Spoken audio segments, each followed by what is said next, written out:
Welcome to meeting number 52 of the Standing Committee on International Trade. Today's meeting is taking place in a hybrid format pursuant to the House Order of June 23, 2022, and therefore members are attending in person in the room and remotely using the Zoom application. I'd like to make a few comments for the benefit of the witnesses and the members. Please wait until I recognize you by name before speaking. When speaking, please speak slowly and clearly. For those participating by video conference, click on the microphone icon to activate your mic, and please mute yourself when you are not speaking. With regard to interpretation, for those on Zoom, if you have the choice at the bottom of your screen, either floor, English, or French.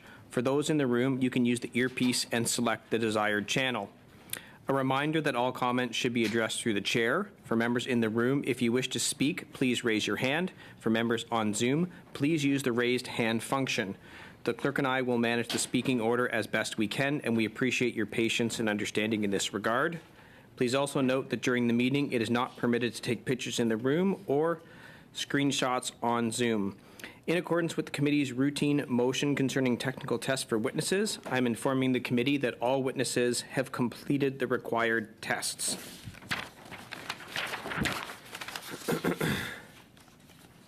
So, pursuant to the order of reference of Wednesday, February 8th, 2023, the committee is resuming its study of Bill C-282, an act to amend the Department of Foreign Affairs, Trade and Development Act, Supply Management.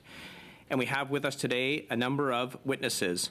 We have, as an individual, Danielle Turp, Emeritus Professor, Université de Montréal. From the Canadian Agri-Food Trade Alliance, Dan Darling, President, and Greg Northey, Vice President. The Canadian Cattle Association, Nathan Finney, President, and Dennis Laycraft, Executive Vice President.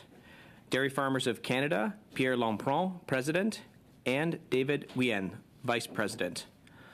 Les Producteurs de Latte du Québec, Daniel Gobet, President, by video conference. The National Farmers Union, Jean Slomp, by video conference. Welcome all, and we're going to start with opening remarks and then proceed with the first rounds of questions. Mr. Turp, I invite you to make an opening statement of up to 5 minutes.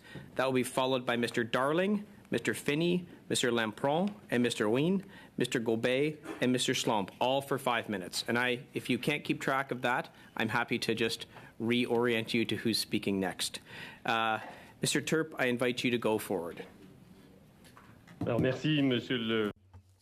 you very much, Mr. Vice Chair, and hello to parliamentary colleagues and the clerk of the committee. I'd like to say hello, and it's a pleasure to be back to the House of Commons, even if virtually. I had the privilege of sitting as the Member of Parliament for Beauharnois-Salaberry during its 36th Parliament from 1997 to 2000. And I am responding to the invitation to appear before you today to present my comments on Bill C-282, which is very simple. It has a single clause to amend Section 2.1, subsection 2.1 in Section 10 of the Department of Foreign Affairs, Trade and Development Act. The minister will no longer be able to negotiate the supply management system in trade negotiations, and I will make some remarks. I have 3 sections. I submitted a written document a few hours ago to the clerk, and I hope that you'll be able to read it. My first comments have to do with the opportunity to amend the Act and adopting Bill C-282. So you will notice that I mentioned in my document the fact that there is broad consensus over this idea of protecting supply management, consensus that is reflected by the unanimous motion in the House of Commons from November 22nd, 2005, almost 20 years ago, in the context of negotiations at the World Trade Organization. And there were similar motions in 2008. That was part of negotiations around the Trans-Pacific Partnership. And there were also statements by the Minister of Agriculture and by the Prime Minister. Justin Trudeau said that Canadian sectors under supply management are pillars of the rural regions, and added that our government is publicly committed to making no further concessions in future trade agreements. Conservatives, through their current leader, have also said that supply management is a system that Conservatives support. The NDP also supported their support when they spoke to Bill C-216, which preceded Bill C-282. It was the same content. And so nobody really opposes protecting supply management, except for the People's Party of Canada, and they have no members in the House of Commons. And this is why I'm humbly suggesting to you that the consensus is very broad for this bill. And this is why I believe that Bill C-282 should be adopted. And it should allow Parliament to say to the government very clearly that it can no longer question supply management in negotiations. That would send a very clear message to trading partners that they can no longer expect the government to make concessions on this system. And it will protect many farmers and producers who are calling for protection of this system and maintaining it in place. I also talk about the legality of the amendment to the Act. I will refer you to the document because I agree with Patrick Traillon, my colleague at the University of Laval, who gave his opinion on this when Bill C-216 was being studied. And I understand that you have a briefing that he presented on this subject. And it said very clearly that this amendment is legal and is not a problem for the Constitution, and that it would not, and that this would have an effect on the minister when negotiating trade agreements.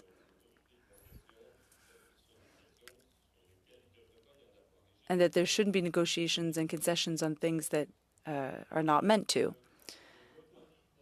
And I'll now allow myself to suggest that Parliament should play a much more important role when it comes to international agreements.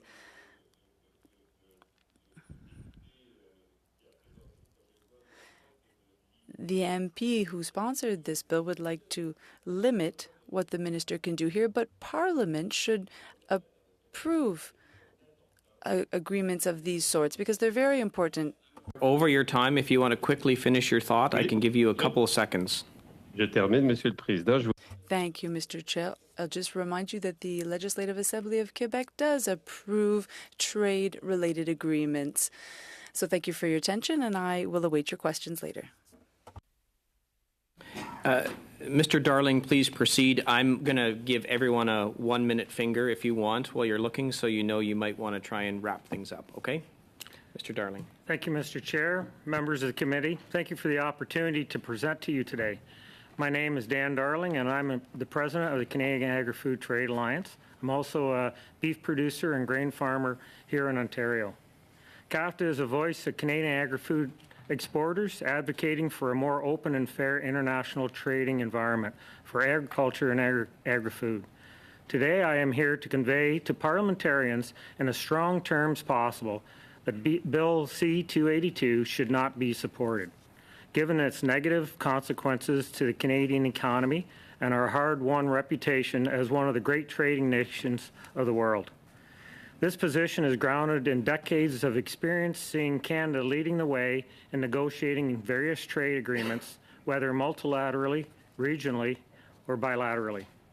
We represent 90% of farmers who depend on trade, as well as producers, food processors, and agri-food exporters who want to grow the economy through better access to foreign markets.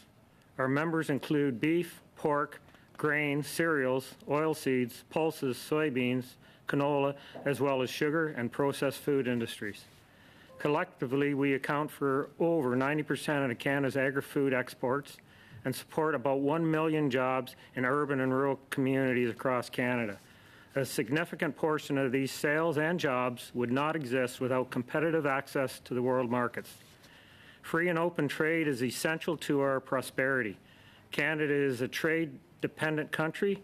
International trade accounts for nearly 2/3 of our national economy and supports more than 1 out of every 6 jobs. Bill C-282 threatens the ability for Canada to secure and negotiate the best trade agreements that support our long-term economic success. The committee has been told that Bill C-282 will not affect Canada's major trade deals because they're essentially all complete. Nothing could be further from the truth. We're negotiating a massive deal with the United Kingdom, our largest trading partner in Europe right now. Agriculture negotiations at the WTO remain ongoing, and provisions to the CUSMA state explicitly that it can be reopened and renegotiated at any moment's notice. My point is, this is no time to be making it more difficult for our negotiators to do their job. Flexibility and balance are key components to the successful trade negotiations, and this bill takes away the critical ingredient. Canada has successfully concluded many of its most beneficial and meaningful trade negotiations, including CITA, CPTPP, and CUSMA, through compromise and flexibility. Simply put, these trade negotiations would not have happened if Canada was not prepared to discuss everything at the table with a broader national economic interest in mind. This legislation weakens our negotiation position from the outset and increases the leverage of other trading nations against Canada by making it impossible for partners to even contemplate a win, big or small, in these sectors. Bill C-282 reduces our opportunity to participate and gain market access in various bilateral and multilateral negotiations. Ultimately, this bill will put us in a collision course with the United States and other major trading partners, especially when it's time to renew, extend, or modernize existing trade agreements. Trade disruptions would be catastrophic for Canada.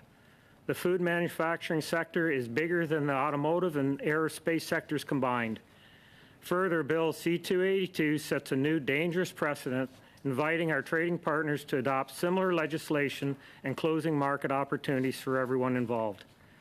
Canada has worked tirelessly to promote open and rules-based trade for agri-food and bilateral discussions, as well as through the Ottawa Group, international organizations as G7, G20, and the WTO, and the Forum for Asian-Pacific Economic Cooperation. This legislation directly contradicts Canada's leadership at international fora like WTO, where Canada opposes protectionism and supports rules-based trade systems.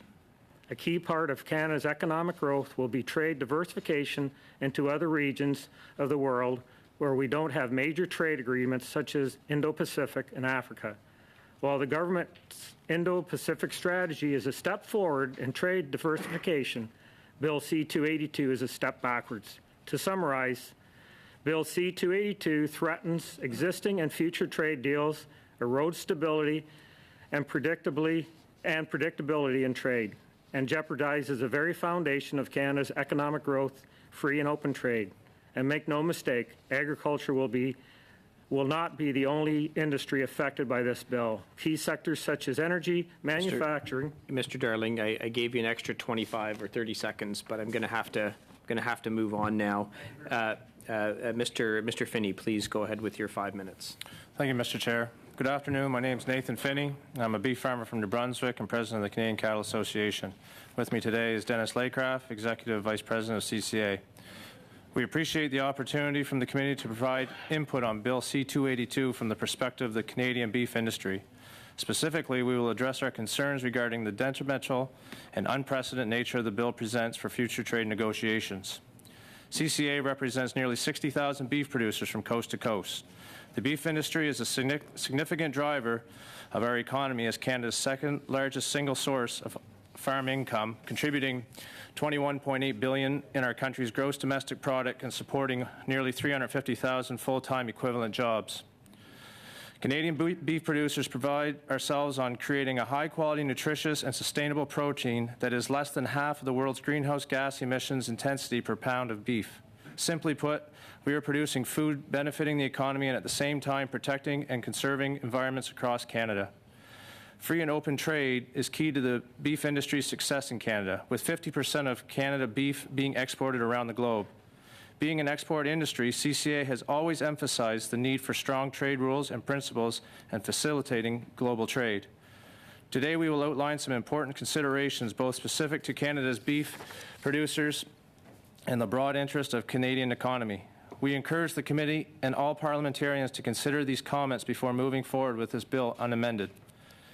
Increased markets have been essential to the sustainability as an industry. Beef producers earn approximately an additional $1,500 per animal because of our ability to sell in international markets. For our industry to continue to grow and diversify our exports, we will need the improved market access that comes through trade negotiations. Closing future market opportunities is closing our economic growth as an industry. Allow us to demonstrate how impactful trade negotiations become for economic success in export-driven sectors. First, since the start of the CPTPP in 2017, the removal of tariffs that followed, Canada beef exports increased 192% to Japan. In 2022, we exported $500 million to Japan in beef and beef products. Additionally, when NAFTA was adopted, the Canadian beef industry saw an increase in value exports of 650% from 1994 to 2022. Without these high-value agreements, we would not be exporting $6 billion a year. If Bill C-282 moves forward, Canada will be at a disadvantage before negotiations even begin. Bill C-282 will tie the hands of our trade negotiators and severely constrain the Government of Canada's ability to negotiate and renegotiate the best deals for all of Canada. We understand from previous trade officials' testimony under the bill's previous iteration as Bill C-216 that their ability to negotiate would be limited and that our trading partners would also limit their offers to Canada. Canada's most beneficial and progressive trade deals like CPTPP and CUSMA have been achieved through flexibility and compromise. Our negotiators have balanced the need for ambitious outcomes while protecting Canada's interests. Bill C-282 takes away this needed flexibility to secure ambitious trade deals. In an already tense trading environment with protectionism on the rise, it is counterintuitive for Canada to add more barriers to trade.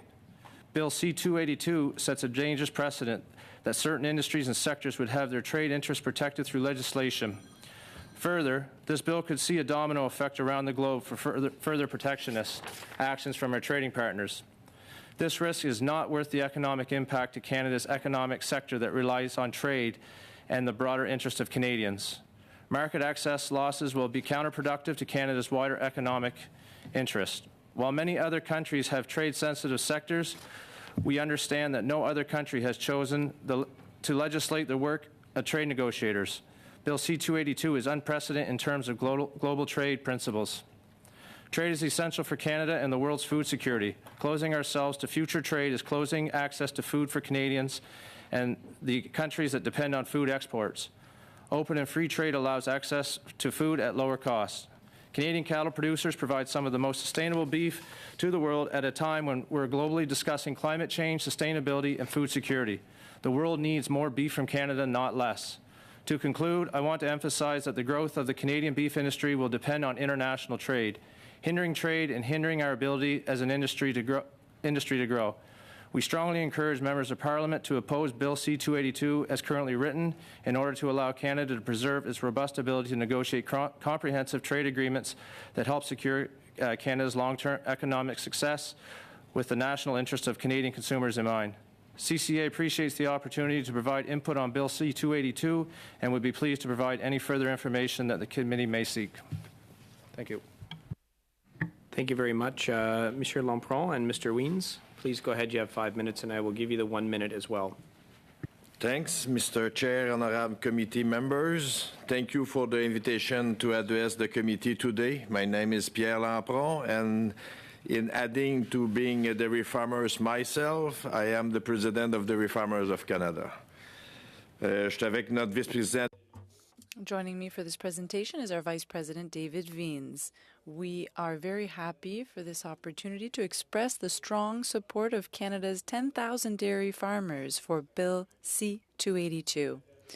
If passed, this legislation would ensure that supply management will no longer be on the table in current or future trade negotiations and would significantly strengthen the Canadian dairy sector. It would also provide us with greater predictability and stability to invest and plan for the future, allowing us to continue to play our vital role for the benefit of Canadian families. The past few years have been challenging for all Canadians. A global pandemic, high inflation due to the pandemic, the war in Ukraine, and unreliable global supply chains, which have been weakened. Dairy farmers face these significant challenges, as we all have, and have done our best to adapt. But we have also faced an additional challenge, the impact of market access concessions granted under 3 successive trade agreements. The Comprehensive Economic and Trade Agreement, the Comprehensive and Progressive Trans-Pacific Partnership Agreement, and the Canada-US-Mexico Agreement. Dairy Farmers of Canada estimates that the combined market access provided by these agreements equates to an average annual revenue loss of $450 million for dairy farmers. David. Thank you, Mr. Chair. I'd just like to point out that Bill C-282 comes at an inflection point for the country. Since the pandemic, Canadians have come to understand in very concrete terms what it means to be vulnerable to unreliable foreign suppliers. Canada's unique system of supply management was designed to put the needs of Canadians first. It ensures that Canadian families have secure and stable access to dairy, eggs, and poultry products. For dairy farmers, it also means producing nutritious, sustainably produced, high-quality milk under some of the world's most stringent standards and practices for food safety and animal care. This unique Canadian framework is weakened any time dairy, poultry, and egg market access concessions are negotiated and granted as part of international trade agreements. This results in replacing Canadian-made products on our store shelves with imported products, and it significantly impacts producers' ability to plan and make needed investments for their future of their farms, such as our commitment to reaching net zero emissions on Canadian dairy farms by 2050. Les producteurs laitiers sont Dairy farmers recognize that some sectors are highly dependent on the export market, but Canadian trade policy must also ensure that the needs of all sectors are balanced.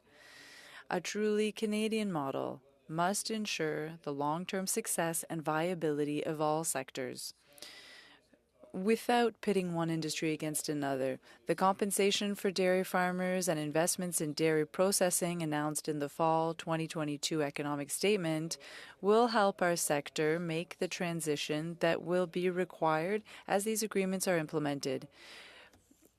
Granting repeated market access concessions followed each time by compensation is not a model that will support the long-term success of our industry. And nor would it work in any other sector of the Canadian economy. Canada's dairy, poultry, and egg producers have given enough. Bill C-282 would protect the sustainability and viability of Canadian dairy, poultry, and egg operations under supply management by preventing further market access concessions under current or future trade agreements. Parliamentarians sent a very strong signal in the second reading vote. They can send an even stronger message by quickly passing the bill and putting dairy protection into law. Thank you, Mr. Speaker. Class, you were exactly 5 minutes. Monsieur Gobet, please proceed with your opening statement of 5 minutes.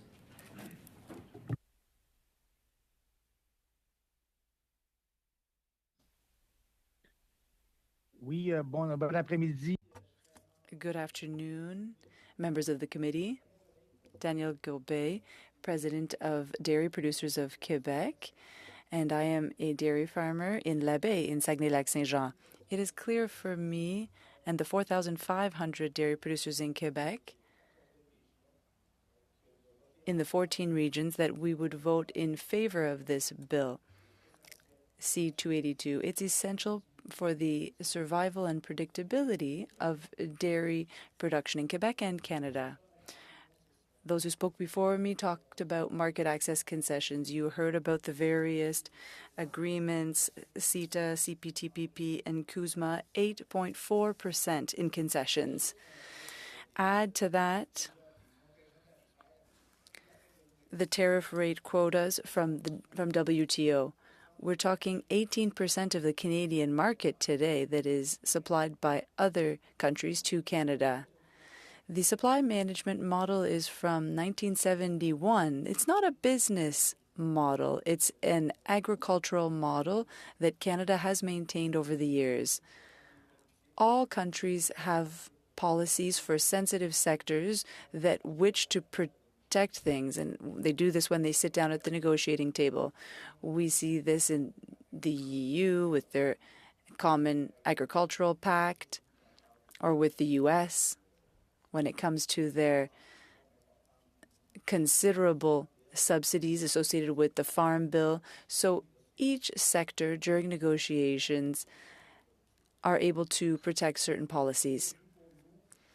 For us, at every negotiation, it's the same thing. The dairy sector is sacrificed right at the last moment. It's very important for this sector to have this additional layer of protection of supply management, eggs, poultry, and milk. And we also have to protect, we also do this for for the demand in Canada. We want to have a quality product, enough product to fill the shelves in our grocery stores. And recently, we saw during the pandemic that there were problems with the supply chains. It is very important for our own health and supply needs that we have quality products available. We have to protect this sector that provides Canadians with these products. Over the years, it's not by protecting supply management, but Canada has nonetheless managed to negotiate trade agreements with various countries. Almost two-thirds of the world population. And it's not supply management that hurt these negotiations. We heard comments from some players, but we sincerely believe that we can both protect certain sectors, such as the case with supply management in Canada, and at the same time develop export markets in areas of production where there is international demand for our products. Now, we are able to do both in Canada, and we're really counting on the support of all parties. And this is what we've seen over the last few weeks. We've heard a lot of support from the four major parties, and especially from the four party leaders. There is support for these jobs across the country. So that is the end of my remarks. Thank you for your attention today, and thank you for the opportunity to speak to you. And of course, I am available for any questions. Thank you. That was under time, so that's now best in class. Mr. Slomp, I invite you to make your opening statement of up to 5 minutes.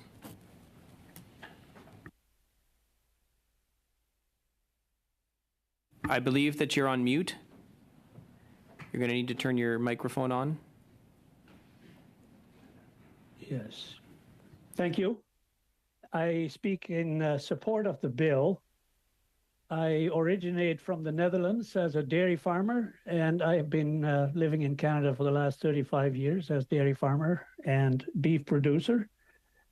I I think it is timely to have a bill like this. We are now in 3-4 decades of international policies focusing on trade agreements. And those were important years and probably important agreements. But in the meantime, our system has deteriorated, and we are losing now 18% of our domestic market, as we heard the previous speaker say. And it is time that we have a close look at that again, as I believe the circumstances are having changed. There is fallacies that have come into this notion that free trade is good for all of us. Because if we look at the CIIT agreement, we find new concessions for importation of cheese, and Canada has lived up to that commitment in full. And then in exchange for that, we had further access for beef and pork into Europe. If we look at the actual numbers, those are not very panning out very well, as we do export to Europe, but there is, even at the time of the agreement, there was way more room to export in the agreement, but we've never filled it. And with our rapid commitment to allow European cheese into Canada, we have not seen any step up of this increased importation of Canadian pork or beef into Europe. And so we need to be less eager to sign trade agreements with partners if they are not eager to live up to it. And I think Canada is a Boy Scout when it comes to positive attitudes to more trade. But we need to be critical of that. And like I said, the circumstances have changed. I have lots of friends in Europe that are dairy producers, and they do actually reasonably well. And they are not aware of how much cheese comes into Canada from their production, because the European policymakers are protecting their industry in other ways. And I think it's time in Canada we realize that. The same with friends in the US that produce milk. They have mailbox checks coming in to support their bottom line that we don't in Canada, and we don't need them as long as we commit it to our system. So like I said, the circumstances have changed. We have now supply problems in the economy, and it looks like they are here to stay, for at least for the foreseeable future. What aggravates it further is unpredictable weather, more erratic extremes. And I like to point out what was happening in the Lower Mainland a year and a half ago. We had an atmospheric river coming from the Pacific Ocean and bringing us extraordinary amounts of water. Now, in the last 4 decades, the Lower Mainland has attracted more and more BC dairy quota and chicken quota, heavily concentrated production taking place in that area.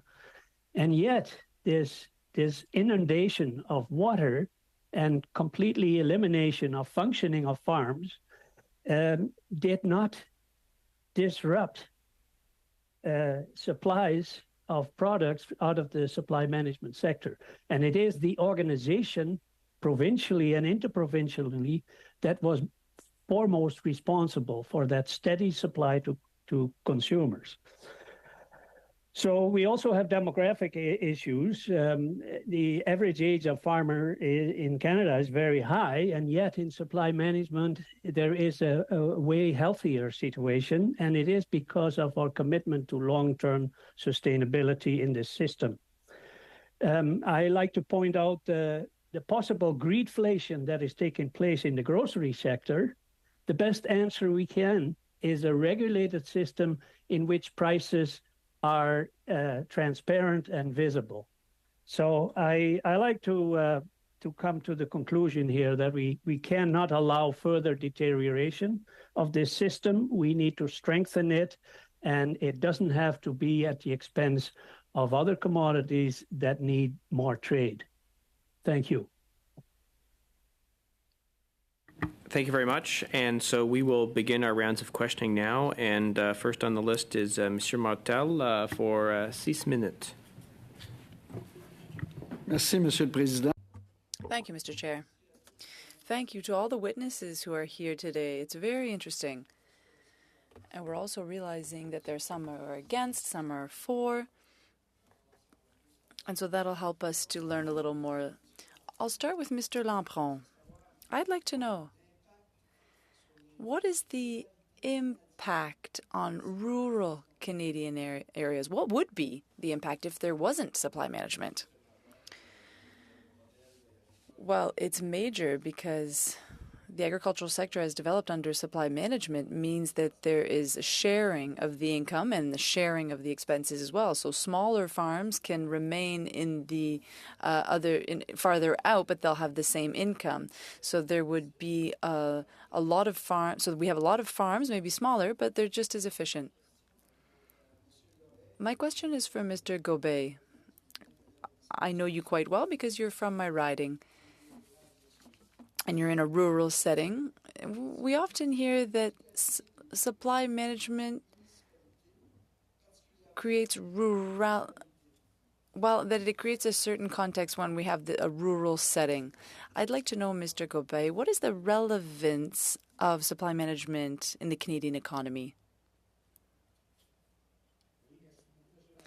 Thank you very much, Mr. Martel, for the question. When we're talking about collective marketing, I think you're familiar with the regions in Quebec.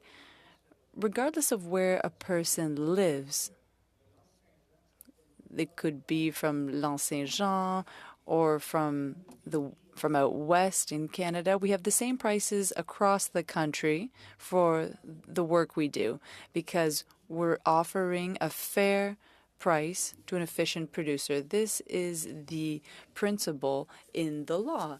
It is to offer a fair price for efficient work. And we saw the increases that have happened over the last years, but despite all of that, there have been losses. We've lost some farms across Canada, all while maintaining efficiency. And it's an agricultural model in Quebec and in Canada. We've chosen a family farm model to help our communities and families survive, and the two work together very well. We have a smaller scale production model, and this allows them to have decent income. And this is for farmers in Quebec and Canada. I'll continue on by asking you once again, without supply management, what would things look like? Would that endanger certain farms? Would prices continually increase? I don't want to be too alarmist, but we know that 10% of world dairy production is exported. Canada and Quebec are big players. We produce a similar amount of milk compared to Wisconsin. So very quickly, dairy producers in Quebec and Canada, who are very far from the major markets and major cities, would see the price on the farm go down significantly because the transportation fees are high for those farmers.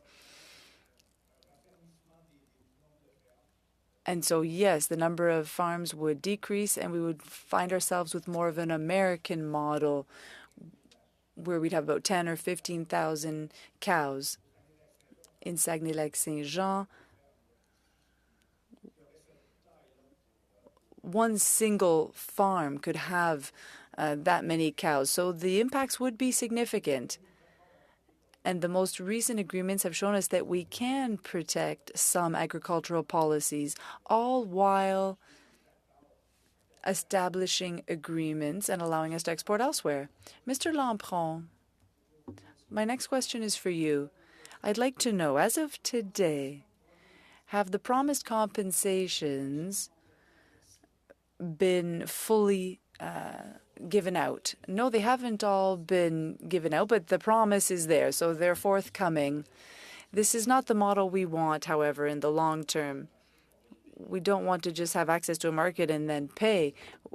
We want to produce for the market. We have our infrastructure, we have the efficiency that we need. So if you don't have growth, then it makes things more difficult. It makes it more difficult to reach your profitability goals. Are you confident that those amounts will be handed out? I mean, it was mentioned.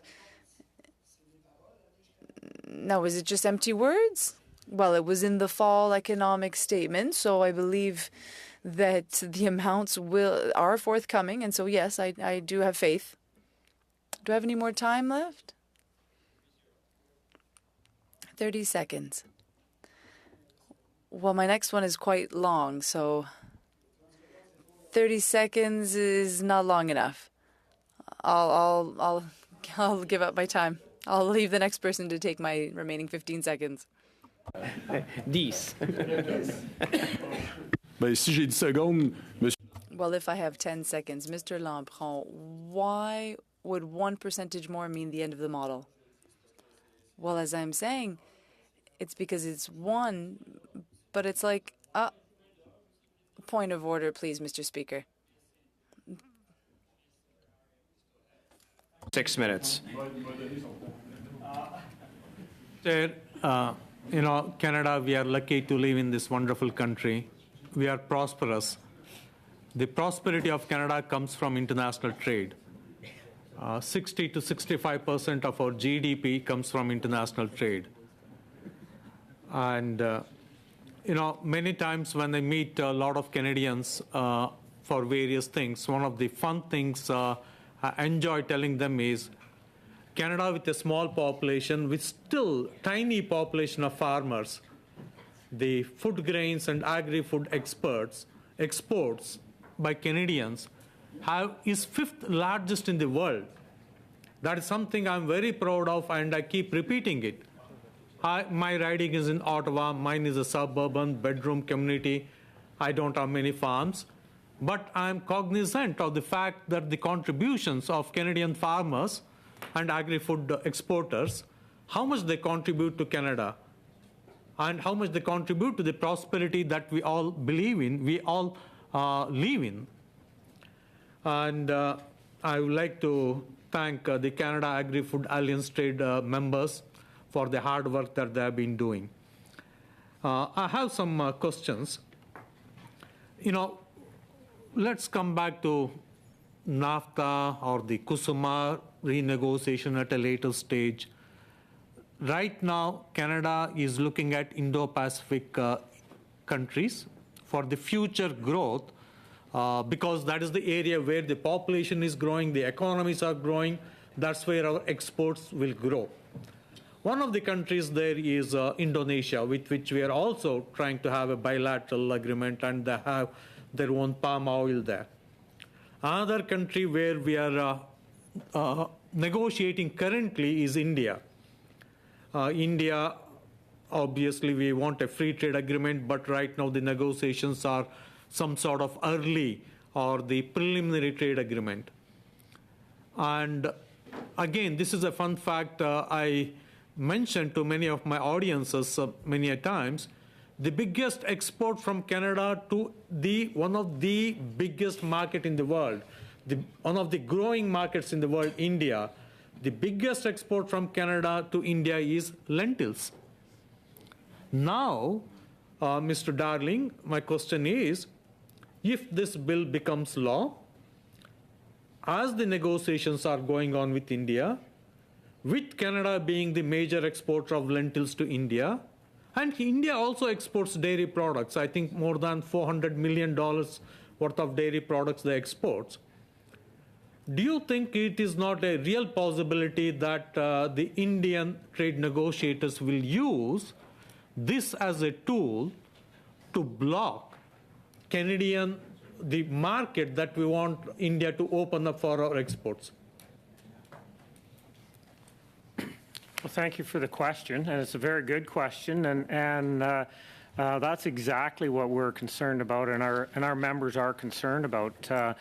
Even countries that we're negotiating with that have no interest in supply management here in Canada, just making this law would put that on the radar, and they may use other commodities that we're trying to get into those countries, like lentils, as a trading bargaining chip, and so we would not get as good a deal as we may have had otherwise. So it's a serious concern for sure. And I might add, not just in agriculture, you know, whether it could be steel, it could be aluminum, it could be forestry products. Yeah, we'll come to that. You agree that Asia Pacific countries is one of the growing markets for the cattle producers for the beef exports? Yeah, I mean, it's a market that we are 100% hungry for. When you look at the vast size of the Indo-Pacific market and what potentially could happen there. And one thing I want to remind the committee is our sustainability and environmental on climate change is world leading. And we have room here to grow this industry with the markets that are available. And closing this market will hinder our ability to do that. And, you know, the argument that we have to protect our dairy industry or the supply management, I mean, that argument can be used by every single sector that is not export dependent. I am so surprised that some Canadians are arguing that we should start protectionism when our entire prosperity is dependent on our ability for international trade. I'm very unpleasantly surprised on this. Now, Indonesia, that's also a growing market with a huge population. I just want to ask Mr. Feeney and Mr. Darling quickly that if a new president comes up in the United States and he or she angst the Kusuma agreement, wants to renegotiate, if this bill becomes law, what do you think we'll have with the negotiation with our largest trading partner? Mr. Darling, you can go first, and Mr. Finney, you can finish it. You both have about 20 seconds. Well, I don't even think you need a new president in the United States for this to happen. Just as soon as this does happen, it'll come to their attention, and CUSMA will have to be re-looked at in their minds, and we could come at the bad end of the stick. So this is not good. Very brief answer. We're at time. Very quick, please. I'll defer quickly to Mr. Laycraft. Yeah, first of all, thank you. And, you know, we've seen in the past when you get into these negotiations, we saw kind of an unusual approach in the previous administration where they arbitrarily started to throw tariffs around. So it's, you know, it can become very unpredictable, but we do know it will be an issue with them. Monsieur Tremblay, you have 6 minutes, please. Merci, Monsieur le Président. Thank you, Mr. Chair, Vice Chair, but Chair for today. Hello to all of my colleagues and to the witnesses. Thank you for your presentations today. Mr. Terp, you are a specialist in international law, if I'm not mistaken. You were a professor and you have overseen many PhD theses and so on. And you've also worked on the question of the accountability of Parliament and trade agreements. Today, we talked about those who support the bill and those who are against the bill. We've heard all kinds of arguments. Among those who have expressed fears or concerns, we heard that this could hurt trade negotiations. Given your experience, can you explain these fears? Well, I don't share this one because supply management has been around since 1971. And has it really hindered Canada's ability to be part of trade agreements that have translated into benefits for all kinds of industries? So it's a little bit strange that today it's an acceptable argument that this system is hurting Canada, and yet in the past it didn't. And why would it hurt our situation? Well, because the U.S. is saying you have to open up your markets. We haven't accepted to do it before. Why would we do it now? Especially when there are places like the U.S. or Japan who are protecting certain sectors. And I think that this argument is one that shows a lack of solidarity for our dairy producers. It's been shown that it's a model, a policy that's unique. So as far as you know, there is no written rule or unwritten rule internationally that indicates that it would be frowned upon or that it would be hurtful if ever such a thing was stipulated in the negotiations. No, there are no rules that prevent Canada from maintaining this system. Well, and from creating it. It was created. And maintaining it is still an option. On the contrary, there are rules that allowed it, and so we should count on these, we should rely on these, whether it's WTO or others. We should maintain the system. One of the arguments that should maybe be put forward is that of food sovereignty. We saw throughout the pandemic that there was concern around food sovereignty and the independence of exports. We have an industry before us that is well established and that should continue to take on this, to support this food sovereignty, because these are products that are protected by supply management. We heard a number of times that the model was good, but that the bill isn't. And so that it limits us before we even start negotiating. Or once again, given your experience and expertise, you said earlier that Canada, well, that we're not hurting negotiators. What's happening internationally?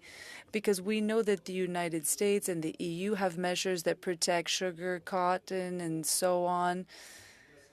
So I would think that that they aren't necessarily bad negotiators. No. I think that in Parliament, you're parliamentarians, you should demand more negotiating power when it comes to transparency around negotiations before agreements are signed and before they're ratified.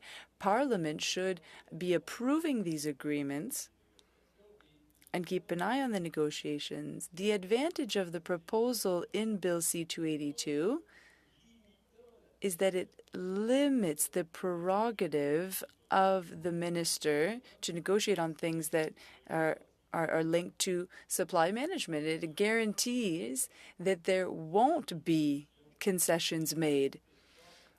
And that is powerful. It's sustainable, well, unless a future government wants to change this provision. But in my opinion, this is a certain way to attain that objective. And I will say this, something I said at the beginning of my opening remarks.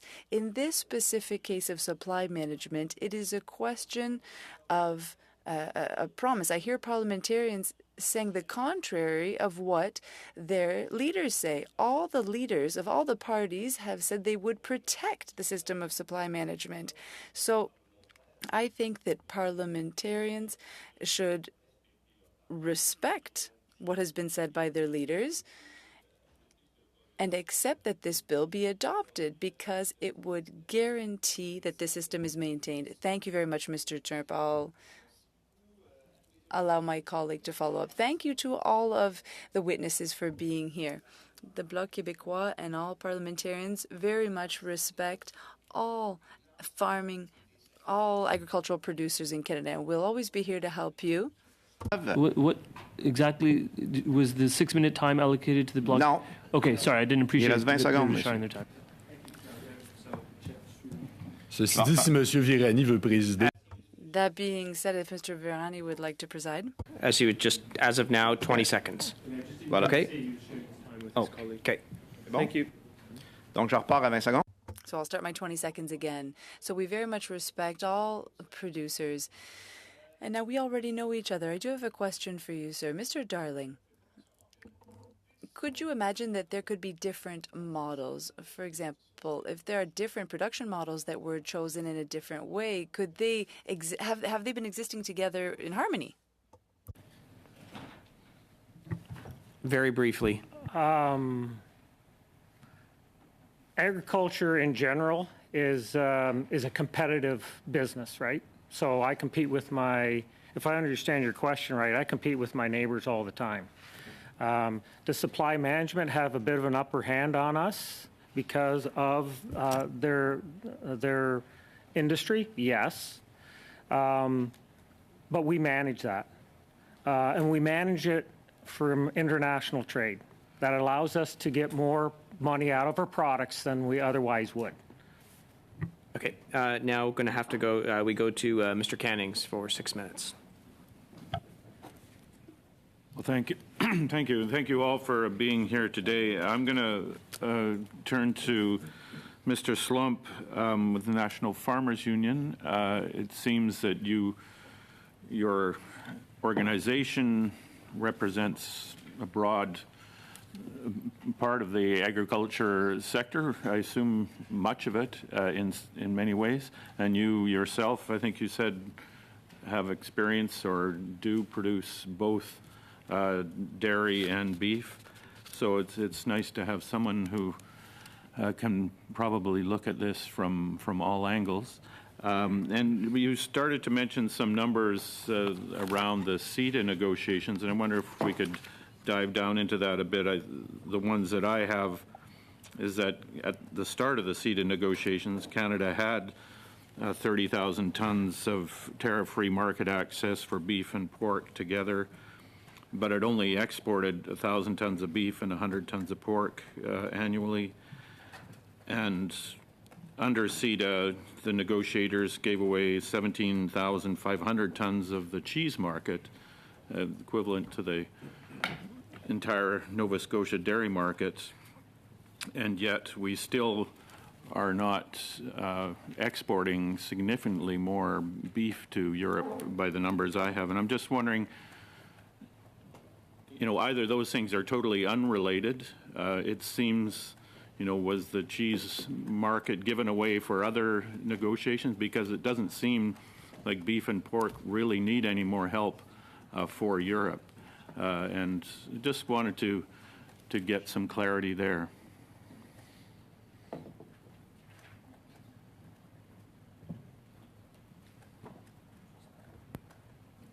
You're on mute again.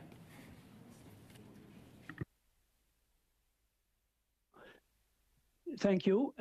Yeah, I think the success of Canadian pork and beef sectors cannot be expected from a new trade agreement, because there is lots of room to export it into Europe, from both sectors. And we have to have a close look in Canada at the profitability at the farm level of those sectors, and they are clearly lacking, as we have deteriorated supply management starting with the WTO right away, 3.5% loss in the supply management sector. We have increased market access, but we have at the same time allowed with the market within Canada to be open for importation. And for every success that the beef and the pork sectors claim for export, we import at least the same amount, if not more. And so I think from an economic perspective, we shouldn't be so gung-ho on more trade agreements if we lose internal market all the time. And it is the profitability that is lacking. And I think there's only one way fixing it, and that is focus less on trade and focus more on profitability on the farm. So, and that is exactly what supply management accomplishes. So, the rural Canada has been in a downturn for a long, long time, and it is only supply management sectors in agriculture that have withstand that deterioration. So, any other way of improving profitability in the farming community, I welcome, but I do know supply management is one of them. And you touched on another factor there, again, that differentiates the dairy market from the beef market, and that is, as you said, I think in the beef industry, we have about the same number of exports as we do imports, whereas in cheese, for instance, I think, or in dairy in general, it's about 5 times. We import 5 times more than we export. So it would seem that the dairy sector is more sensitive to these agreements that allow more exports into a market that we are already fighting for domestically. Is that the case? Yeah, well, if you look at the success of the CIIT agreement, you have to admit that Europe has been very successful in terms of agricultural trade because they managed to get right away 17,500 tons of cheese coming into Canada in exchange for hypothetical beef and pork export from Canada to Europe, which has not matured at all. So who has been the smart negotiator here? Right, and how much time do I have, Mr. Chair? 45 seconds. 45 seconds. Okay, quickly. I think one of the agreements that we still have yet to complete, as I understand it, is Mercosur with some of the South American countries.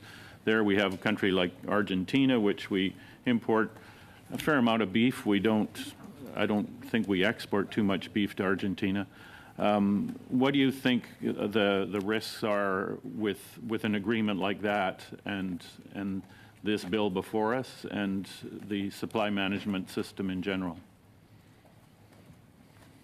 That's a question to me again? Yes. Okay, thank you. Yeah, I think we cannot underestimate the potential of the Pampas in Argentina to produce cheap beef. And so definitely, if the Mercosur, the agreement with the Mercosur goes forward, and we are not looking at that as a potential major impediment for our beef industry, we overlook important things. And so it would be terrible to... I'm just going to have to cut you off there, but we're about 30 seconds over. Thank you. We're now going to go to Monsieur Martel pour 5 minutes. Oui, merci. Merci, Monsieur le Président. Thank you, Mr. Chair. Mr. Gobet, this question is for you. On November 14th, 2002, you said in an article in Radio-Canada Lac-Saint-Jean that you were satisfied with the compensation granted by Ottawa to make up for the losses when CUSMA was signed. You said that it marked the end of 3 years of negotiations with the government. I'd like to know, were there really negotiations with the government in place? Because we often hear that the government doesn't usually negotiate.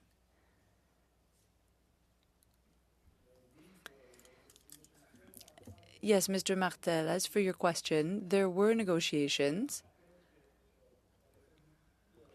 I'll remind you that we made many representations for the first version of compensation because the government was to announce the 3 agreements at first, but then they announced the first compensation for the CPTPP and CITA. The last one that was the end of the negotiations, but yes, the dairy actors, dairy stakeholders in Quebec and Canada were part of that announcement for the compensations. Can I ask Mr. Lampron a question? Yes, thank you for that question. Well, we'd like to move on, and I think this bill addresses it. We've had enough. There were 15 agreements, and only 3 were given and that were really made. And this,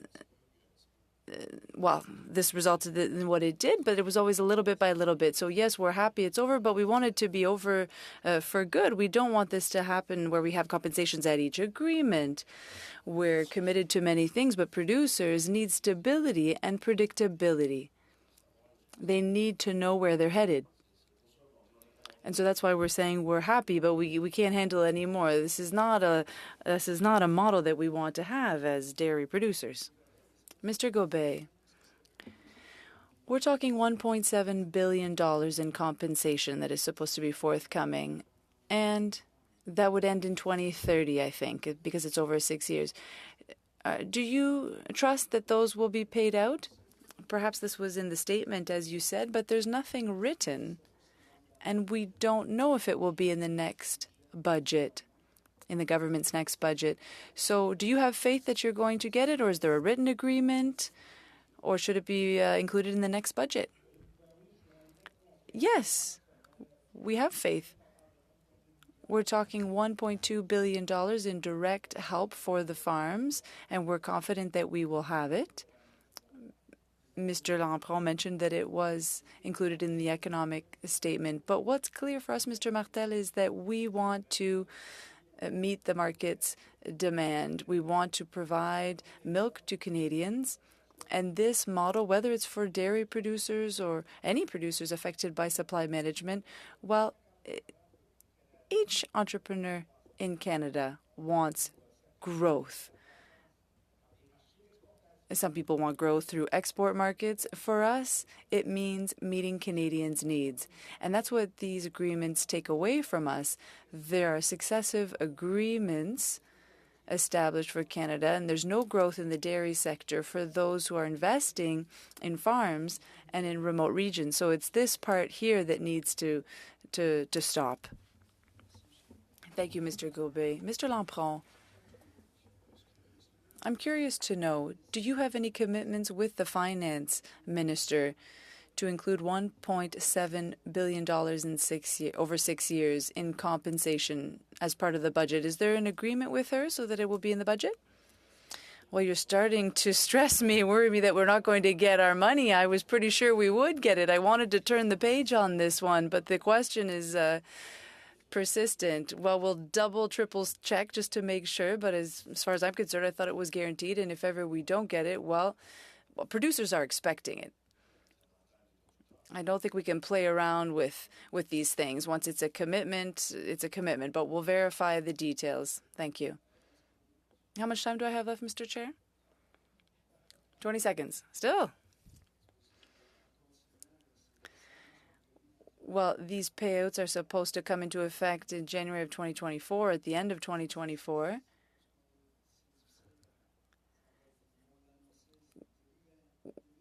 Well, they're going to announce it, but is it at the beginning of 2024 or at the end? It's not very specific, but what we were compensated for the first agreements, the payments were made as promised, so we hope that it will be the same for the rest of the commitment. Everything's gone well up until now. Thank you for being concerned on our behalf. For 5 minutes. Donc, merci beaucoup à tous les témoins pour vos témoignages et bon retour au Parlement, Monsieur Turp. Thank you, everyone, for your testimonies and welcome. And this is an important system of Canadian policy created by the government of Pierre Trudeau in 1972. But I want to start with David Wiens. If I heard you correctly in your opening statement, you talked about climate targets. And when I think about food and food purchasing ideas, to my simplistic mind, you know, you hear about thinking globally but shopping locally and reducing the carbon impact of a product you'd get locally as opposed to a product you get from somewhere around the world. But it sounded to me like you were talking about the climate targets and the efforts to get to net zero on the part of farms in Canada. Can you just elaborate on how protecting supply management helps with meeting climate targets? Yeah, thank you for the question. So, yes, we have set our target for 2050 to be carbon neutral. And of course, it's going to take more work to get there. We are doing very well at this point. We are at about half the average carbon footprint of dairies around the world. So we're off to a good start. But that means that the farms across the country are going to have to continue to make changes, to continue to innovate. And of course, this cannot be done without without the kind of revenue that we have now per farm basis, because it's impossible to, when we talk about environmental sustainability, that comes with economic sustainability. And so once that begins to be eroded, then there's things that we can now do very proactively, which we're unable to do. So that is a huge concern for us, that as it begins to erode, then a lot of these actions that we want to be taking are delayed. And of course, that makes it more difficult to reach those targets. Okay, thank you. And I want to turn to my second question. I'm going to address this to Mr. Slump, but also I'd appreciate if Monsieur Gobet and Monsieur Turp could weigh in. But building on this climate point, I think, Mr. Slump, you mentioned the atmospheric river last year in BC and how extreme climate events actually, can have devastating impacts on food security. And yet, notwithstanding that atmospheric river, the folks in BC were still able to meet what they were allocated and provide had what they were allocated, and it created this stable sort of supply chain. And I think, Monsieur Gobet, you mentioned this, and Monsieur Turp, you talked about it as souveraineté alimentaire. So this idea about sort of national food security and food control and the ability to nourish your own people. Can you elaborate on how, when we're dealing with supply chains disruptions, whether that's from an unlawful war in Ukraine or from atmospheric climate events, how does supply chain management and protecting supply chain management ensure predictability in terms of the supply of food, but also in terms of even the price of that food? So perhaps Mr. Slomp first, and then Monsieur Gobet and Monsieur Turp. The provincial marketing boards are all the time working on supplies to processors and indirectly to retailers.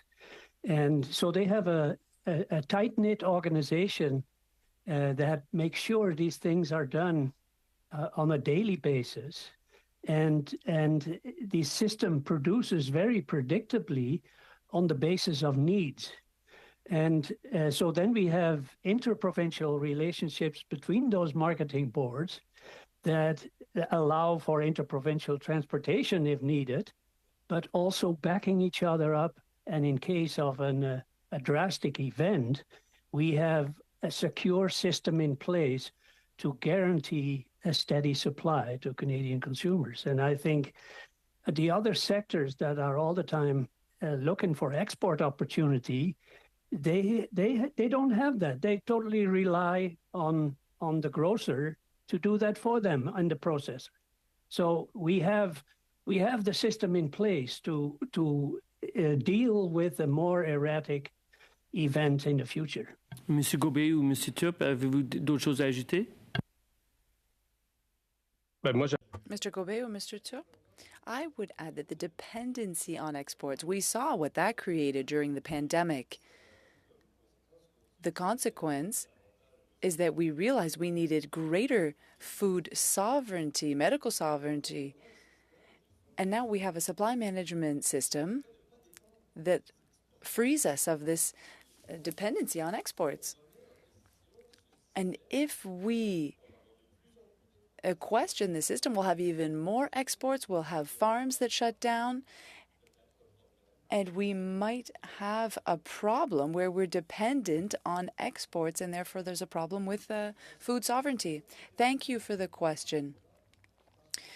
To conclude on this point, I think that my colleagues already gave excellent answers. When we were talking about sharing income and costs under supply management, but it also means sharing risks, weather-related risks, productivity-related risks.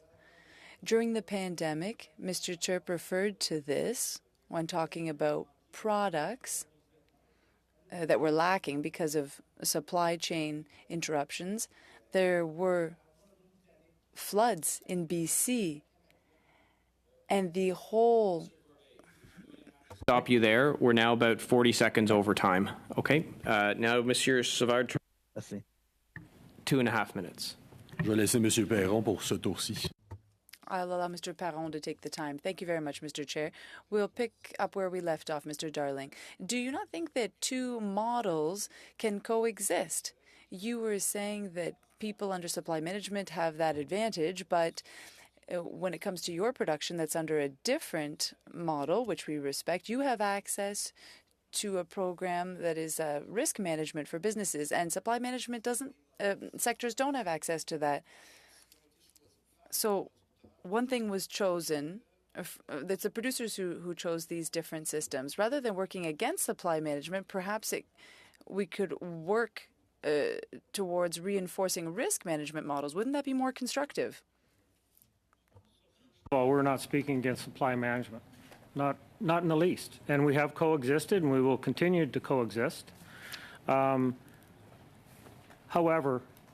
all we're arguing is by putting this law into effect, yes, are protecting supply management, and you should protect supply management, but you are putting the rest of us, the other 90% of us, at a disadvantage in gaining those markets into Europe, which we depend on.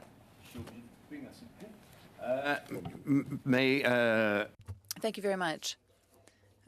But we don't agree on the foundational aspect. Okay, so you're telling me you're not against supply management and that we should protect it, but then you're saying, and on the other hand, you're saying don't protect it because you want to have greater market share. So it's as if you're being told you want to export, but don't you see that there's a bit of a contradiction? This is nothing personal against you, but I would like to hear you speak to this. Don't you think we can protect supply management, establish trade agreements? And I think there have been 15 or 16 agreements that were established before making concessions. Mr. Finney, what do you think? One thing that I can say, and not pegging one agriculture industry against the other, we're in a unique position with the dairy industry where at any given time, their animals become beef at some point. And as I stated before, $1,500 an animal is what is increased in value by export trades and having strong export trades. So without that market, the value of that on both sides of the spectrum completely are depleted. But we're talking about 18% in this market, Mr. Finney. If you know supply management a little bit, it's a control of quantity, so that would no longer work. Now we will go to Mr. Carey for 5 minutes. Mr. Cannings for 2.5 minutes. I apologize, Mr. Merci, Cannings. thank you. I'm going to turn to Professor Turp and similar questions along the line that Mr. Perron was asking. It seems that if we should be protecting supply management, one of the pillars of that is the amount we import. Those have to be controlled, and yet here we have a piece of legislation that seems to do that. And how related are the dairy and beef industries when it comes to negotiations, if that's one of your areas of expertise? It seems that we can do both. We can chew gum and walk at the same time, if you know what I mean. And I don't know if that question is clear, but how related are those two sectors when we do the negotiations? And isn't this an important thing to do to control the import supply to protect our supply management system? C'est une bonne question. That's a good question. They aren't necessarily related, and they haven't been in the past. They seem to be related, or there's a desire to connect the two, as it's seen in other areas, and we heard that today. And that's because other governments are seeking concessions in this area, in this sector of the industry, for their dairy, poultry, and egg exports. And to not be the Boy Scout, as one of the other witnesses said, and just say, well, Canada is protecting this industry. They have a model and a system. You've lived with it for all of these years, and over the course of all of these negotiations, continue living with it. We will not make concessions in this area. We're not making other connections. Well, I'll just pose that to Monsieur Lampron or Mr. Weens. If we're going to protect supply management, part of that is protecting the supply. And if you can just comment on that and this piece of legislation. Je vais commencer rapidement. Well, I'll be brief. Yes, the supply management system is our priority because we want to supply the Canadian market, and we did it despite catastrophes. We've always done it, and we're not against exports. We're for them. And there are countries that need our Canadian products. We have to be able to deliver, and we're working together on this. We're working on the potential for zero emissions. But for us, supply management, well, we decided to work on the Canadian market, and we're guaranteeing it. That's our responsibility.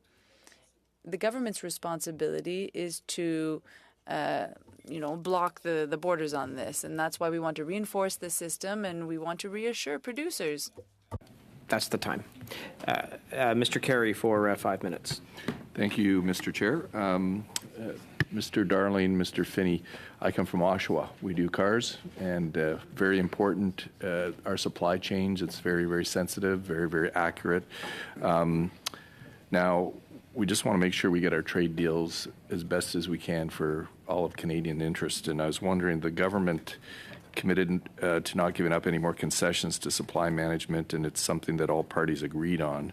Now, in the last iteration of this bill, it was Bill C-216. Trade negotiators pointed the risk of losing future trade opportunities for Canada and the sectors that depend on trade. Based on that type of consideration, would you say Bill C-282 poses more risks or benefits to the Canadian economy? And could our trade partners retaliate by adopting similar legislation? What would you say the risk is? Maybe Mr. Darling, could you start? Well, nobody really knows, but it goes, common sense would tell me anyway that in a negotiation, you're going to use whatever advantage that you can get.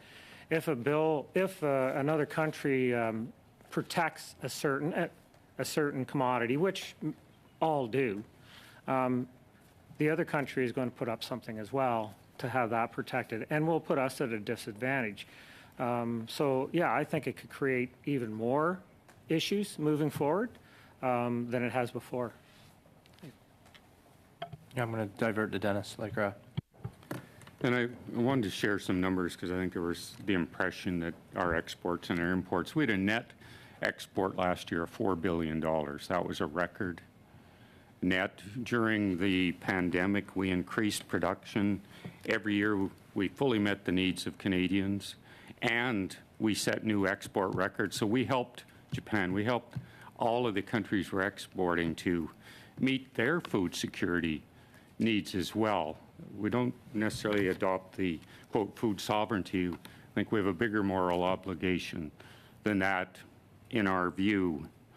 As we get into the trade with the United States, we had a $3.4 billion trade surplus with the United States last year. So whenever you get into negotiations, it is going to get into sensitivity and sensitive products that are down there. And I was involved in the original work to actually get agriculture under the GATT in those days, which became the WTO. And the whole purpose there was to actually get, and the exact word was fair and market-oriented trade, so that we didn't have everybody hiving out their own particular special interests, that we could actually bring the entire of agriculture under a comprehensive agreement that would allow for negotiation and fair trade. And one of our worries is that if everybody started to build legislation around everything they think is sensitive, we're going to set back that whole process in the exercise. Thank you for that, and thank you for those numbers. I didn't realize you guys did so much during the pandemic, and I do believe we do have a moral responsibility. We're so blessed here in Canada to help out the world. And my concern is different sectors. Do you see this bill potentially pitting one sector against the others, and what could be the repercussions of that? Well, we've worked closely with our friends in the dairy sector. I think it's how it compromises the negotiations that take place. And over the years, we do have very skilled trade negotiators that try and balance the interests that the government of Canada establishes. And, unfortunately, that is the nature of a negotiation. Both sides are going to have interests that they're trying to pursue. And, at some point, we know if we get into another negotiation with the United States, I can guarantee you right now, it is going to come up. There's no question. That if Bill C-282 passes, would industries such as yours, do you think you would seek economic compensation from missed market access opportunities that the bill could create? Is that something that you guys have pondered, or is? I mean, the precedence has been set. If there is damage, I mean, obviously we saw, with the loss of quota on some of the negotiations, there was a precedent set where they were compensated. And, if we're looking at economies of scale, and as I previously put in my opening statements, $1,500 a head on 3.5 million head of cattle gets to be a lot bigger number than what was paid out before. Yep, so that's where we are. So we will now go to Mr. Drouin for 5 minutes. Merci beaucoup, Monsieur le Président. Je tiens à remercier tous les... Thank you, Mr. Chair, and I'd like to thank all the witnesses who are here today. And I'd like to remind you that I don't think it's necessary to pit one sector against another. I think that the agricultural sector needs to stand with one voice. And I would like to repeat a few fallacies that were mentioned by my colleagues. The government has made commitments of $1.7 billion, and I'd like to thank the Bloc and the NDP that voted in favor of our past motion, and not the Conservative who voted on the compensation amounts. It is very clear that those MPs voted against, and I just want to make it clear so that everybody knows. My question: it is possible for Canada to move forward. I know that there was some loss of market share for the dairy producer. When I meet with my hundreds of producers in Saint-Isidore, I know this is an issue. That being said, Mr. Lampron and Mr. Wines, well, we often hear supply management costs consumers a lot. I know that you represent the dairy sector, but in the news a few weeks ago, and I was in Florida visiting my parents, and a dozen of eggs in a free market was $8, and yet I can get them at I can get the same thing for $3.50 here in Canada at a Foodland. For a professor who I won't name, but who seems to think that supply management costs consumers more, what would you say to people who say those things today? I disagree with saying that supply management would do that, because in fact some of the studies that have been done shows that if you compare let's say for example dairy products in Canada versus countries around the world, Canada is pretty much in the middle of the pack. So what happens in our with supply management is that the consumer, the farmer ends up with more of the consumer dollar. It's not the final price. So certainly supply management is not impacting the retail prices in Canada. Merci beaucoup. Et un autre. Thank you very much. And I want to talk about this because I think it's important. I totally support C282, and I thank my colleague because we're working very closely on this. The other thing we heard, and you saw this during the pandemic, all of a sudden we thought that we could just, we thought we could just hook. We thought that there was a reason to blame supply management, and yet we knew that in the U.S. the same thing was happening. The market was changing. Trucks.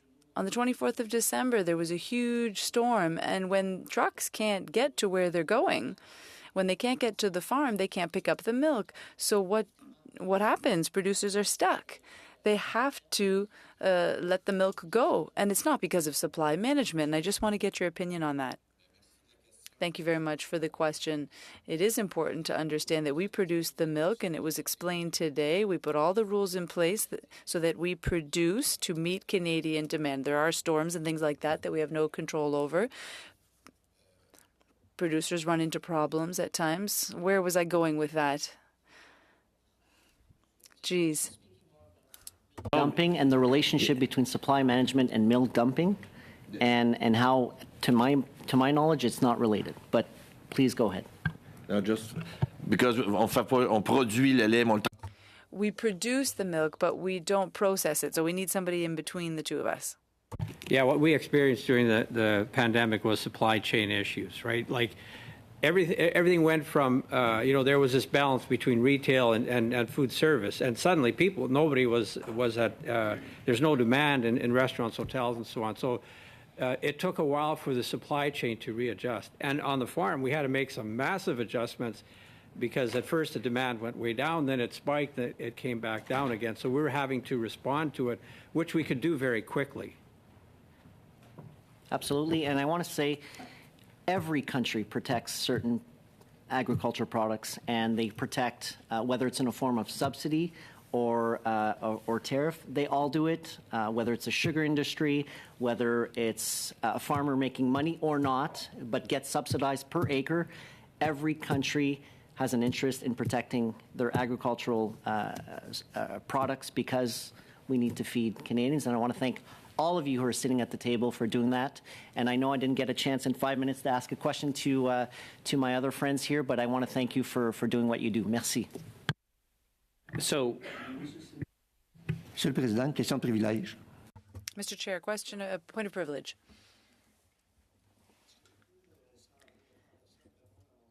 Well, without taking time away from anybody, can I please answer my colleague's question?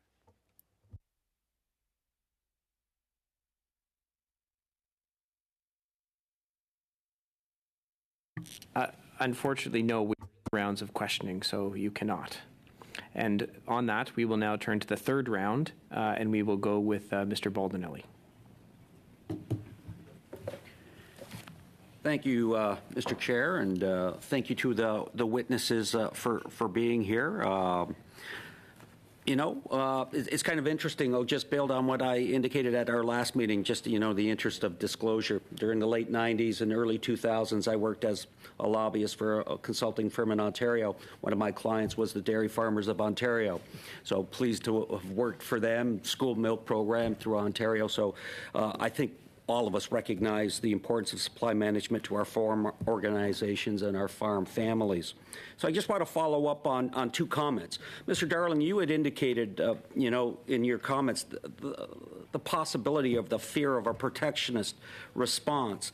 And if C-282 was, implemented, it would encourage, say, for example, our largest trading partner, the United States, to adopt similar legislation. What would be the impact on our farm sector if that were to occur on certain sectors, say, for example, the beef sector? And then, Mr. Finney, you can follow up as well. Well, thank you. I won't answer the beef, but maybe I'll defer this question to my Vice President, Greg Northey. Yeah, so thank you, Mr. Chair. It's a good question. If you can imagine if every country legislates protection for anything. So if you're, as Canada, we tend to try and sign comprehensive trade deals. So a country, say, could decide that they would like to protect or not sign a chapter on labor or environment or anything else that we would like to see in that deal. It could be agriculture sector, it could be anything. They will follow Canada's example. Canada tends to be, because we are so dependent on trade, we set examples for the world. We're productive at WTO, we're productive all over the place as far as trying to develop quality trade deals. And so if any country we go into a bilateral or a multilateral sees how Canada is going to legislate protection for any sector, supply management is sort of secondary in this case. You can imagine that we would never get to commercially functional deals. Now, if I could just build on it, on the second comment that I just want to follow up on, Mr. Lampon, you had talked about the legislation would lead to greater stability and predictability. I fear if we legislate this, if we codify it, it may lead to an opposite result. I mean, for example, building on what my colleague said in the last meeting, I mean, we look at dairy production in Canada. We went from 75 million hectoliters in 2000 to 94 million hectoliters in 2021. Today, I just pulled off the exports of dairy products by country of destination, and to the United States, the value of our dairy exports went from $189 million in 2019 to 241 million. So it went up by 52 million. And I would imagine those exports were negotiated. Would they not have been? I mean, that market access was gained through a trade negotiation. Would it not have been? And if we codify through C-282, what would stop the Americans from renegotiating our trade agreement and say, well, forget it. Trade dairy exports into Canada are not permitted. Now, do you not feel that's a risk to the sector? A risk that we want to try to avoid? Well, maybe I could start off. But first of all, to say that in terms of the exports, right now, the Canadian dairy industry still is not experiencing the full impact of the trade deals that have already been signed on to. So, there may have been an incremental increase here, but in fact, there's more to come because it's being phased in over a number of years. So I think it's it'd be another 3 or 4 years before the full impact of past trade agreements are felt here in this country. Will that impact your exports? Seems the exports are going up, actually. Well, in fact, with this latest agreement, with the latest CUSMA agreement, we're actually restricted in certain of our exports, where there's a cap placed on our some of our skim milk. But would you not like greater access? Well, that's But and if you said no on the other side, what's to stop the Americans from saying no?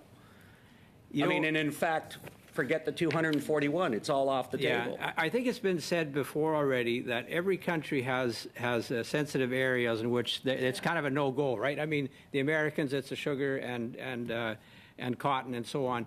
And I think overall, when you look at it, I think Canada is a good place to do trade.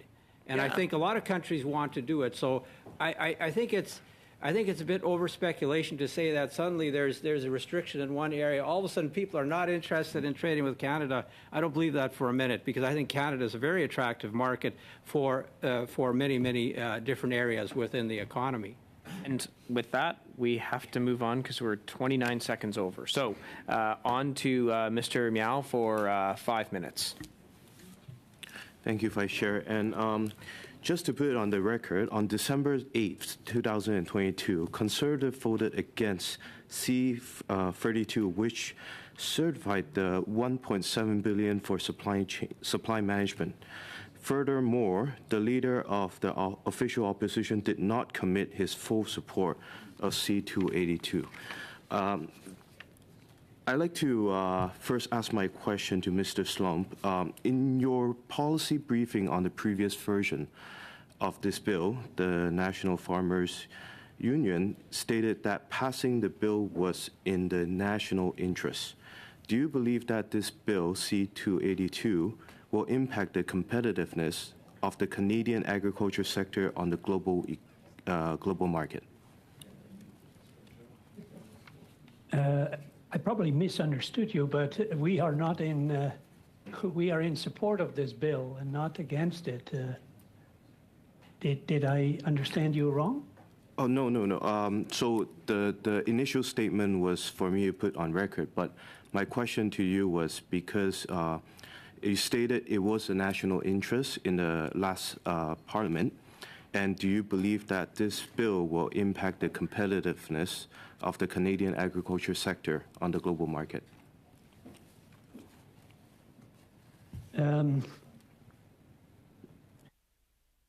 Well, I don't know quite how to answer this.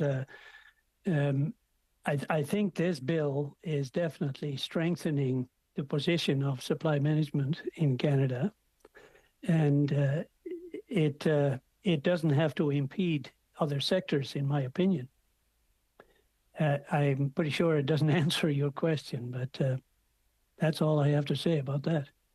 No, that's good. Thank you very much. Next, I'd like to have my question to Mr. Lampron.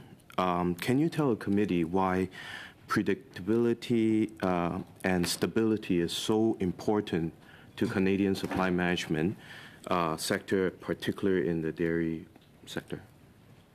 Merci beaucoup pour la question. Thank you very much for the question. Because it's a good system that's based on production costs. So it's not based on the market, but the study, the analysis of our production costs. So producers are paid for what it costs us. So it's an average cost. So each farm always works towards being more efficient to bring that cost down lower for consumers. So it's a system. Well, we're not on the world market, so it provides stability. We're not going to make huge margins, but we won't have huge losses either. So we can live a long time without making major profits. So it's a good system that allows for predictability. It's a good system, and that's what we have, and that's what people want to keep. And it guarantees the same thing for consumers. They won't have huge increases or decreases. It stays stable and the product remains on shelves. Would Mr. Gobel have input on this question as well, regarding on predictability and stability?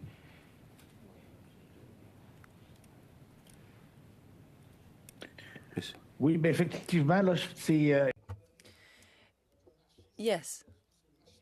Well, given that our market is the Canadian market, it's often said that it is not a subsidized market. The consumer pays a fair price that corresponds with production costs. When we compare this model, when we look at its competitiveness with other countries, well, other countries are subsidized. And we see this in other industries. So this is the aspect that doesn't allow us to be competitive in markets where there are significant subsidies. So that's what I would say. But when it comes to Canada, it's the principle of supply management to protect our borders so that we don't allow in products that were subsidized elsewhere. We don't allow those to come into the Canadian market. Question for you. It's a bit about the Quebec's collective marketing of milk. Can you share with the committee how is it unique and how does it benefit for Quebec farmers? In about 20 seconds.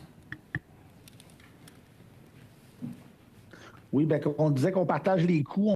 Well, we share costs, expenses.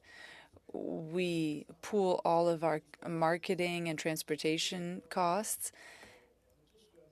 So we all have the same cost. All producers share the same cost. And this allows us to have access to our markets, to enjoy growth. We collectively market our products. And this is that's the benefit for all farms across Quebec. Monsieur Savard Tremblay for 2.5 minutes. Oui, merci. D'abord, une question rapide. Thank you. A quick question and quick response, please. Ideally, if you can say yes or no for dairy producers, before the signature of the last 3 agreements that had concessions for you, the official position was to support supply management. So that was the promise. Was that the promise to keep it in its integrity? Yes. Thank you. Mr. Chirp. I'll ask you a question that will make you laugh. None of your students in your first-year class will probably have ever dared ask you this question, but I think that we need to deal with this now. Mr. Chirp, does a law have more weight than an oral promise? Yes, of course. You should know that, too. You're all parliamentarians. And this law, if it says that a Canadian negotiator cannot make concessions, that's a very formal commitment, and this limits the government's prerogative and the minister's prerogative. And I will just say, listen, when I hear people say that the system is maybe outdated and protectionist, well, why not propose exporting it to other countries? Because it's a system that has proven its benefits. And there are states in the U.S. like Wisconsin, which is starting to consider this kind of system. They think that it might be the solution to help protect farmers and ensure food sovereignty. Thank you. You're saying that we should know that, and you're right. And that's why I wanted to ask you to remind us of that. Let's go back to dairy producers for the little time left. When I hear we have to protect supply management but keep the door open, well, I'm hearing that we could still make sacrifices if there's an advantage in another sector. Do you share that fear? No, we don't share that. What we're saying is that Canada has really has done it well. When we want to say that these last-minute concessions are done and over with, if all countries do this a little bit, and in Canada it would be products that are under supply management. But let's be intelligent so we have enough food to feed everybody. I don't know how much time I have left, Mr. Chair. 10 seconds. If we tell you that we're for, but we're not ready to, solidify this 100%, then it kind of leaves a little opening to sacrifice the sector if we have to. That's what I fear. Well, we share the same fear, and that's why we're supporting this bill, and we like it. 2.5 minutes. Well, thank you. And I'm going to turn to Mr. Finney. I have far more ranchers in my riding than I do dairy producers, so I wanted to make sure I gave you fair time. And I know we met, I don't know if you remember, we met briefly in Penticton when your organization met there. Thank you for coming to Penticton for that. It meant a lot for us in terms of our conference industry. But I just wanted to give you a chance to respond to some of the questions I've been asking around. I guess what I'm assuming when I look at import and export numbers, that your major market you're concerned with is the American market. Seems to be something like 90 or 75, 80% of your market. And I'm just wondering how concerned you are that these two things are really connected. It doesn't seem to be, for instance, when we look at CITA, where you have way more capacity than you've been using or can use. So I'm just wondering if you could comment on that. Yeah, thanks for the question. And you're exactly right. The U.S. is our biggest trading partner. 80% of what we're producing in beef products is going into that market. And together between the U.S., Mexico, and Canada, we have created the world's largest beef integrated system in the world. And to our point, we have a moral obligation in Canada to help feed the world. And the only way that we can do this is to continue to have these open and free trade markets. Now, one point I want to make, back in my opening comments, I talked about, the sustainable protein that is less than half the world's greenhouse gas emissions.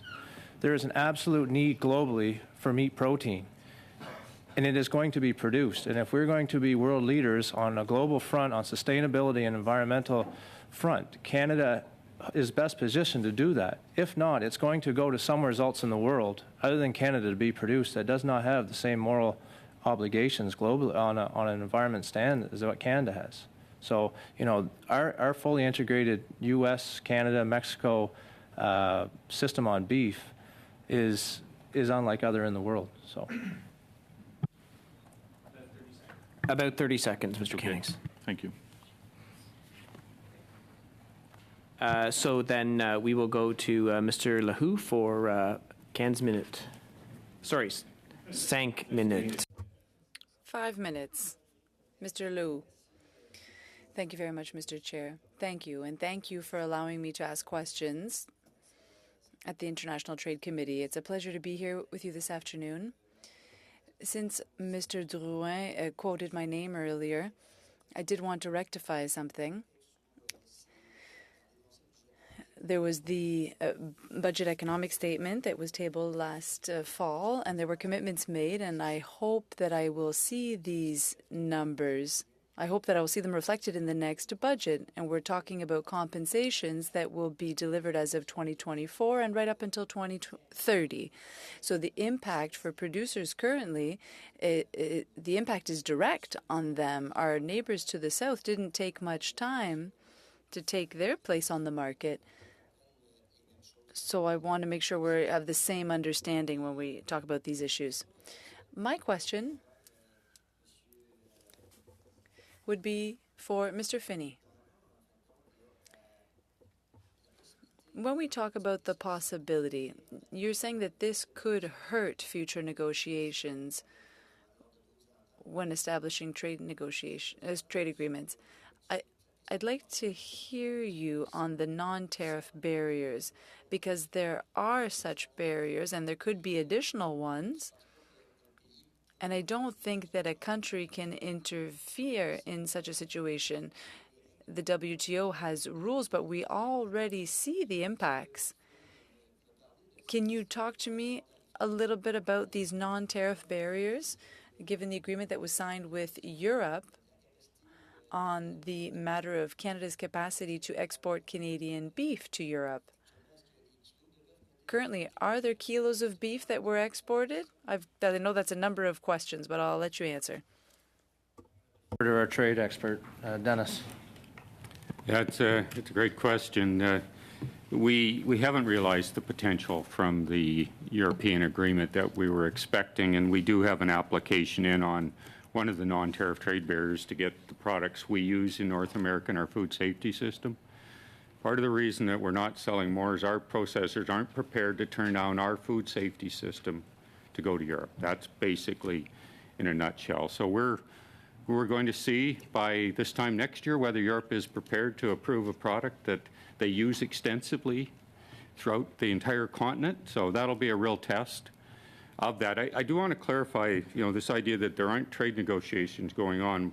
Some of the most important things we're working on right now are a cession to the CPTPP. And that is probably the gold standard for ambition in trade agreements. And the last thing we want to do is see that ambition eroded. It is proven to us we lost access to China for a number of reasons that are not science related, but because of CPTPP and the ambition we achieved there, we were able to move on very successfully and still have a record level of export. So there are active trade negotiations. These are real conversations, and it's important that we have the best opportunity to negotiate the most ambitious agreements. We did export $85 billion worth of Canadian agri-food products. This is pretty important to the Canadian economy. Oui, merci. Est-ce que vous n'avez pas des... Thank you. And do you not have any fears around the Americans, that is to say, changing regulations when it comes to labeling? Because we hear a lot about this. I haven't heard a lot of comments about that from our Minister of Agriculture, but I imagine that this could directly affect you. Yeah, I'm sure everyone's aware we actually took the U.S. to the WTO and won on a case like that. There's some new product of USA. There's a proposed rule about to come forward. Now, I will say we have very strong allies in the United States that are going to oppose that rule. So there's kind of two groups. There's those that recognize the benefits of the market integration, and then there are those that are taking a more protectionist approach. And giving more fuel to the protectionist approach is not going to help.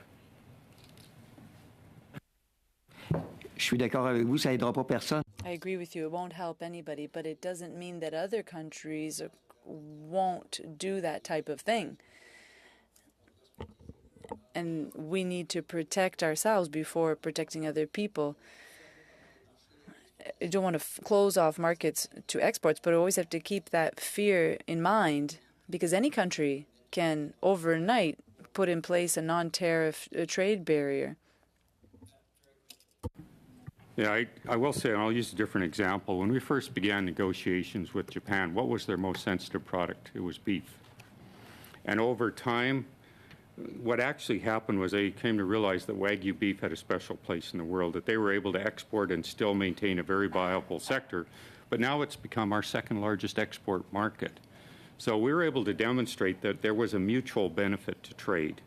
And if it had just been strict protectionism, we would have never achieved that opportunity.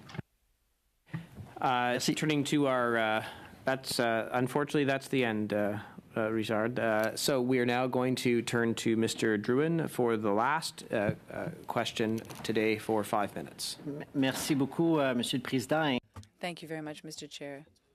And once again, my dear colleague from Agriculture, I very much respect him, but once again, I would like to correct something. The minister said very clearly, with the International Trade Minister, they spoke clearly on voluntary labeling. If they didn't have the chance, and Mr. Leroux, you didn't have a chance to read the press communique of March 7th. I won't read it into the record. I know you have your own resources and you can do it, but there was a press communique that said that Canada will always defend our meat sector. To the Cattle Association, I know exports are extremely important, and I know you guys have done a tremendous job at protecting the environment and the grassland. Protecting the grasslands is something that you have championed for years and years and years, and that story is not being told enough. I will say I tell it as much as I can, but it's not being told enough by our. I'm not attacking media, but by our mainstream media, they need to tell this story. We have a great environmental story to tell, and the dairy farmers are doing the same thing. Everyone's doing their part. In terms of consumers and export opportunities, in terms of net zero, we often talk about net zero, and I think your sector is playing a major role. But what do you think the opportunities are? And with export opportunities, and how does that tie into the Indo-Pacific strategy that we have, and especially related to agriculture? Yeah, we're excited about the Indo-Pacific opportunities, and I think it's all of Canadian agriculture. We talk about beef, we talk about dairy, but the crop sector is doing some of the best work in the world too. So I always like to say the world needs more Canada. And as we start to work and see the growth in the middle income in the Indo-Pacific area, one of the first things they increase is the quality of protein that they consume. That has happened in every developing market around the world, and we see not only a great opportunity there, but we have a tremendous environmental story to tell. And I was really pleased to see the Government of Canada release their grasslands community advertisement this past week that really, unlike other parts of the world, that's our most endangered ecosystem, is how do we protect grasslands. And as we work together on that, I think everybody in Canadian agriculture is pretty proud of the role we're playing in developing some of the most sustainable agri-food products in the world. And I truly believe over the long term, that is going to be well received around the world, and that's going to improve our demand for Canadian agri-food products. Absolutely, and I look forward to continuing working with your sector and with other farmers. And my next question would go to our good folks at CAFTA. I know that obviously you represent members that are export-oriented, but in the same vein, I know, and I won't talk about cattle this time, I'll go to grains, if you can speak specifically to grains and perhaps what the Indo-Pacific strategy can do and what you look forward to within that particular strategy, and how can we increase our exports in that particular region? So the Indo-Pacific is incredibly important for the same reasons Dennis outlined.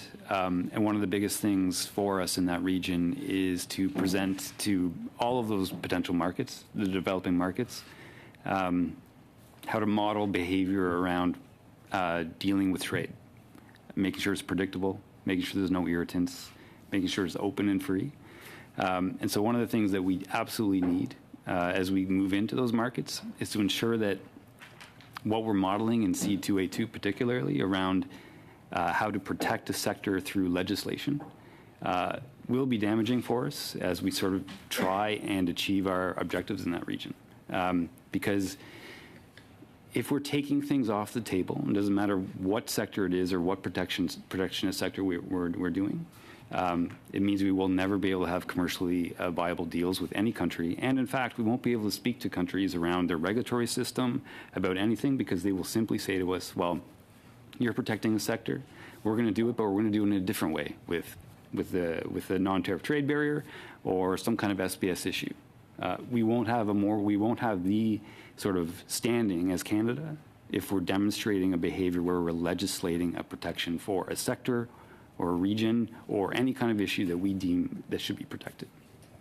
Yeah, and understanding that Canada is a 38.5 million market versus 338 million down south versus billions of people in the Asia Pacific versus 500 million people in Europe. So understanding that we are a major player. We export already over 50% of our agricultural products, and I think we do have a great future. I know that we're working extremely hard to unclog, if I can say, transportation issues, and I know I don't think we have transportation representatives at this table right now, but I know that this is an issue that we're working in collaboration with your sector. But I'm going to finish on a high note.